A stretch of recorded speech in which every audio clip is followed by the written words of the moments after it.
मीका अध्याय 1 से 7।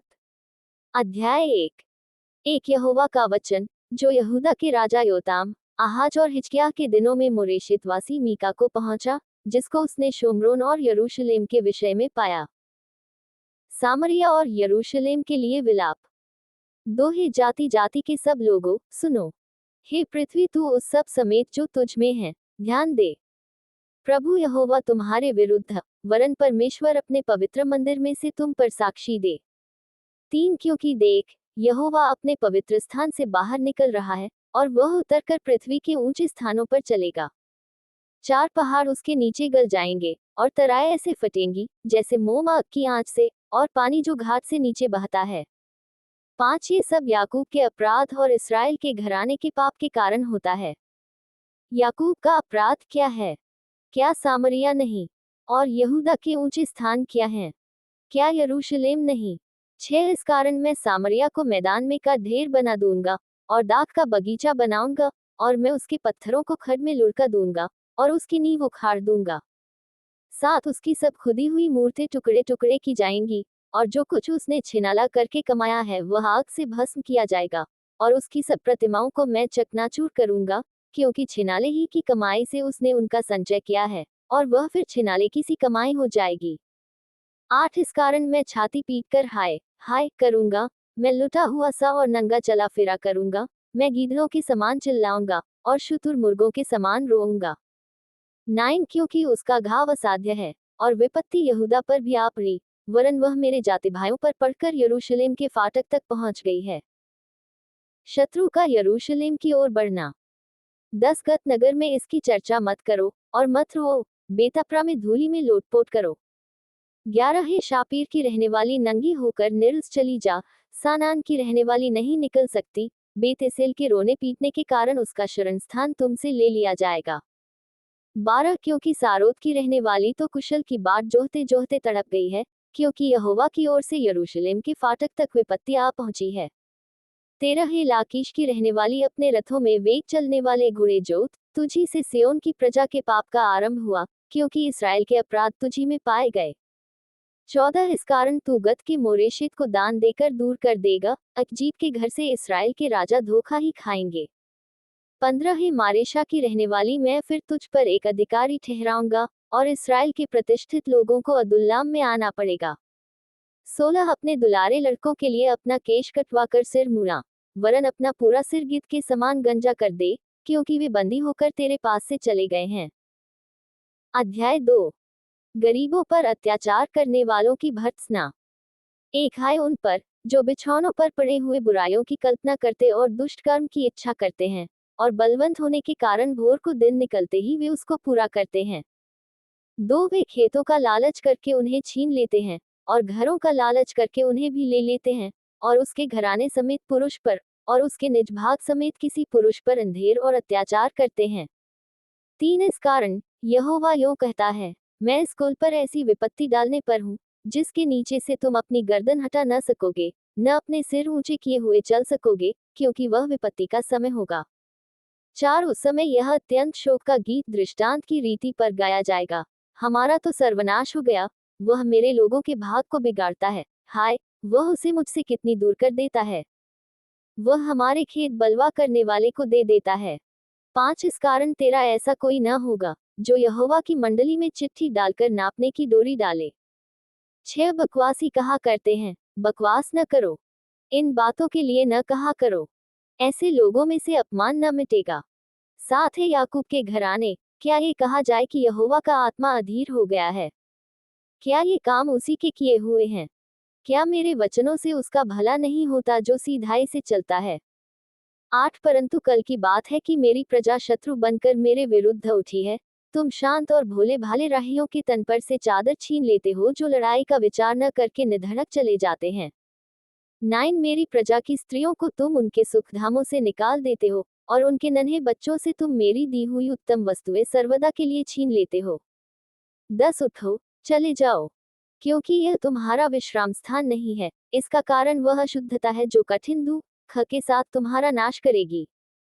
11 यदि कोई झूठी आत्मा में चलता हुआ झूठी और व्यर्थ बातें कहे और कहे कि मैं तुम्हें नित्य दाखमधु और मदिरा के लिए प्रचार सुनाता रहूंगा, तो वही इन लोगों का भविष्यद्वक्ता ठहरेगा। 12 हे याकूब, मैं निश्चय तुम सबों को इकट्ठा करूंगा, मैं इसराइल के बचे हुओं को निश्चय इकट्ठा करूंगा, और बोस्रा की भेड़ बकरियों के समान एक संग रखूंगा। उस झुंड के समान जो अच्छी चराई में हो, वे मनुष्यों की बहुतायत के मारे कोलाहल मचाएंगे। 13 उनके आगे आगे बाड़े का तोड़ने वाला गया है, इसलिए वे भी उसे तोड़ रहे हैं, और फाटक से होकर निकले जा रहे हैं। उनका राजा उनके आगे आगे गया, अर्थात यहोवा उनका सरदार और अगुवा है। अध्याय 3। इस्राएल के अगुओं की भर्त्सना। 1 मैंने कहा, हे याकूब के प्रधानों, हे इस्राएल के घराने के न्यायों, सुनो। क्या न्याय का भेद जानना तुम्हारा काम नहीं? 2 तुम तो भलाई से बैर और बुराई से प्रीति रखते हो, मानो तुम लोगों पर से उनकी खाल उधेड़ लेते और उनकी हड्डियों पर से उनका मांस नोच लेते हो। 3 वरन तुम मेरे लोगों का मांस खा भी लेते और उनकी खाल उधेड़ते हो। तुम उनकी हड्डियों को हांडी में पकाने के लिए तोड़ डालते और उनका मांस हंडे में पकाने के लिए टुकड़े टुकड़े करते हो। 4 वे उस समय यहोवा की दुहाई देंगे, परंतु वह उनकी न सुनेगा, वरन उस समय वह उनके बुरे कामों के कारण उनसे मुंह मोड़ लेगा। 5 यहोवा का ये वचन है कि जो भविष्यद्वक्ता मेरी प्रजा को भटका देते हैं, और जब उन्हें खाने को मिलता है तब शांति शांति पुकारते हैं, और यदि कोई उनके मुंह में कुछ न दे, तो उसके विरुद्ध युद्ध करने को तैयार हो जाते हैं। 6 इस कारण तुम पर ऐसी रात आएगी कि तुमको दर्शन न मिलेगा, और तुम ऐसे अंधकार में पड़ोगे कि भावी न कह सकोगे। भविष्यद्वक्ताओं के लिए सूर्य अस्त होगा, और दिन रहते उन पर अंधियारा छा जाएगा। 7 दर्शी लज्जित होंगे, और भावी कहने वालों के मुंह काले होंगे, और वे सब के सब अपने ओठों को इसलिए ढांपेंगे कि परमेश्वर की ओर से उत्तर नहीं मिलता। 8 परंतु मैं तो यहोवा की आत्मा से शक्ति, न्याय और पराक्रम पाकर परिपूर्ण हूँ कि मैं याकूब को उसका अपराध और इसराइल को उसका पाप जता सकूं। 9 हे याकूब के घराने के प्रधानों, हे इसराइल के घराने के न्यायों, हे न्याय से घृणा करने वालों और सब सीधी बातों को टेढ़ी मेढ़ी करने वालों, ये बात सुनो। 10 तुम सियोन को हत्या करके और यरूशलेम को कुटिलता करके दृढ़ करते हो। 11 उसके प्रधान घूस ले लेकर विचार करते, और याजक दाम ले लेकर व्यवस्था देते हैं, और भविष्यद्वक्ता रुपये के लिए भावी कहते हैं, तो अभी वे ये कहकर यहोवा पर भरोसा रखते हैं, यहोवा हमारे बीच में है, इसलिए कोई विपत्ति हम पर न आएगी। 12 इसलिए तुम्हारे कारण सियोन जोतकर खेत बनाया जाएगा, और यरूशलेम खंडहरों का ढेर हो जाएगा, और जिस पर्वत पर भवन बना है, वह वन के ऊंचे स्थान सा हो जाएगा। अध्याय 4। शांति का राज्य। एक अंत के दिनों में ऐसा होगा कि यहोवा के भवन का पर्वत सब पहाड़ों पर दृढ़ किया जाएगा, और सब पहाड़ियों से अधिक ऊंचा किया जाएगा, और हर जाति के लोग धारा के समान उसकी ओर चलेंगे। 2 और बहुत सी जातियों के लोग जाएंगे, और आपस में कहेंगे, आओ हम यहोवा के पर्वत पर चढ़कर याकूब के परमेश्वर के भवन में जाएं, तब वह हमको अपने मार्ग सिखाएगा, और हम उसके पथों पर चलेंगे। क्योंकि यहोवा की व्यवस्था सियोन से, और उसका वचन यरूशलेम से निकलेगा। 3 वह बहुत से देशों के लोगों का न्याय करेगा, और दूर दूर तक की सामर्थी जातियों के झगड़ों को मिटाएगा, इसलिए वे अपनी तलवारें पीटकर हल्के फाल, और अपने भालों से हंसिया बनाएंगे। तब एक जाति दूसरी जाति के विरुद्ध तलवार फिर न चलाएगी, 4 और लोग आगे को युद्ध विद्या न सीखेंगे, परंतु वे अपनी अपनी दाखलता और अंजीर के वृक्ष तले बैठा करेंगे, और कोई उनको न डराएगा। सेनाओं के यहोवा ने यही वचन दिया है। 5 सब राज्यों के लोग तो अपने अपने देवता का नाम लेकर चलते हैं, परंतु हम लोग अपने परमेश्वर यहोवा का नाम लेकर सदा सर्वदा चलते रहेंगे। बधुआई से इसराइल की वापसी। 6 यहोवा की यह वाणी है, उस समय मैं प्रजा के लंगड़ों को और जबरन निकाले हुओं को, और जिनको मैंने दुख दिया है उन सब को इकट्ठे करूंगा। 7 और लंगड़ों को मैं बचा रखूंगा, और दूर किए हुओं को एक सामर्थी जाति कर दूंगा, और यहोवा उन पर सिय्योन पर्वत के ऊपर से सदा राज्य करता रहेगा। 8 हे अदेर के गुम्मट, हे सिय्योन की पहाड़ी, पहली प्रभुता अर्थात यरूशलेम का राज्य तुझे मिलेगा। 9 अब तू क्यों चिल्लाती है? क्या तुझ में कोई राजा नहीं रहा? क्या तेरा युक्ति करने वाला नष्ट हो गया, जिससे जचा स्त्री के समान तुझे पीड़ा उठती है? 10 हे सिय्योन की बेटी, जचा स्त्री के समान पीड़ा उठाकर उत्पन्न कर, क्योंकि अब तू गड़ी में से निकलकर मैदान में बसेगी, वरन बेबीलोन तक जाएगी, वहीं तू छुड़ाई जाएगी, अर्थात वहीं यहोवा तुझे तेरे शत्रुओं के वश में से छुड़ा लेगा। 11 अब बहुत सी जातियां तेरे विरुद्ध इकट्ठी होकर तेरे विषय में कहेंगी, सिय्योन अपवित्र की जाए, और हम अपनी आंखों से उसको निहारें। 12 परंतु वे यहोवा की कल्पनाएं नहीं जानते, न उसकी युक्ति समझते हैं, कि वह उन्हें ऐसा बटोर लेगा जैसे खलिहान में पूले बटोरे जाते हैं। 13 हे सिय्योन, उठ और दावनी कर, मैं तेरे सींगों को लोहे के और तेरे खुरों को पीतल के बना दूंगा, और तू बहुत सी जातियों को चूर चूर करेगी, और उनकी कमाई यहोवा को और उनकी धन संपत्ति पृथ्वी के प्रभु के लिए अर्पण करेगी। अध्याय 5। एक अब है बहुत दलों की स्वामिनी, दल बांध बांध कर इकट्ठी हो, क्योंकि उसने हम लोगों को घेर लिया है, वे इसराइल के न्याय के गाल पर सोंटा मारेंगे। बैतलहम से एक राजा के आने की वाचा। 2 हे बैतलहम एप्राता, यदि तू ऐसा छोटा है कि यहूदा के हजारों में गिना नहीं जाता, तो अभी तुझ में से मेरे लिए एक पुरुष निकलेगा, जो इसराइलियों में प्रभुता करने वाला होगा, और उसका निकलना प्राचीन काल से, वरन अनादि काल से होता आया है। 3 इस कारण वह उनको उस समय तक त्यागे रहेगा, जब तक सचा उत्पन्न न करे, तब इसराइलियों के पास उसके बचे हुए भाई लौटकर उनसे मिल जाएंगे। 4 और वह खड़ा होकर यहोवा की दी हुई शक्ति से, और अपने परमेश्वर यहोवा के नाम के प्रताप से, उनकी चरवाही करेगा। वे सुरक्षित रहेंगे, क्योंकि अब वह पृथ्वी की छोर तक महान ठहरेगा। 5 वह शांति का मूल होगा।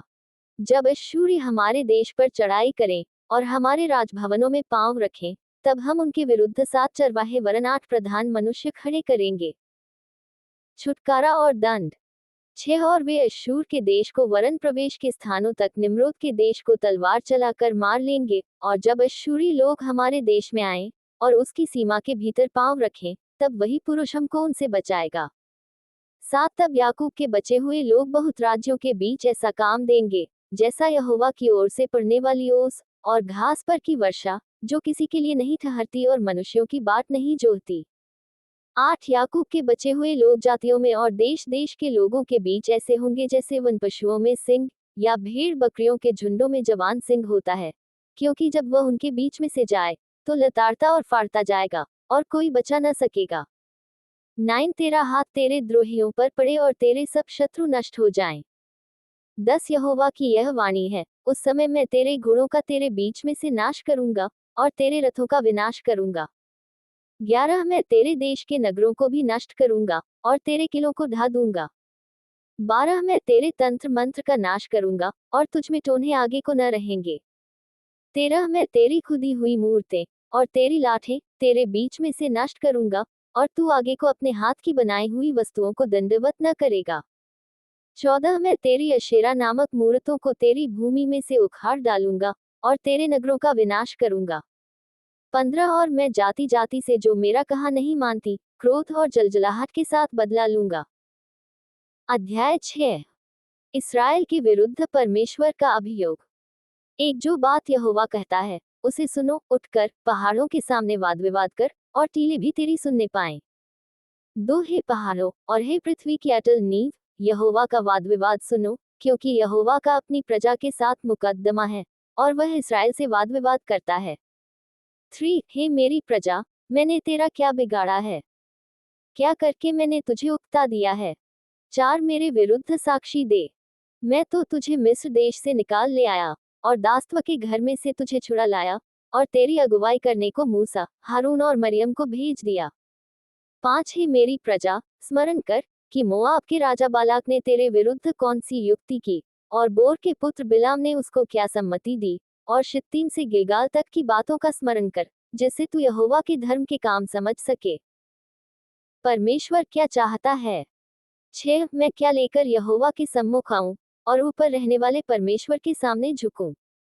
क्या मैं होमबलि के लिए 1-1 वर्ष के बछड़े लेकर उसके सम्मुख आऊं?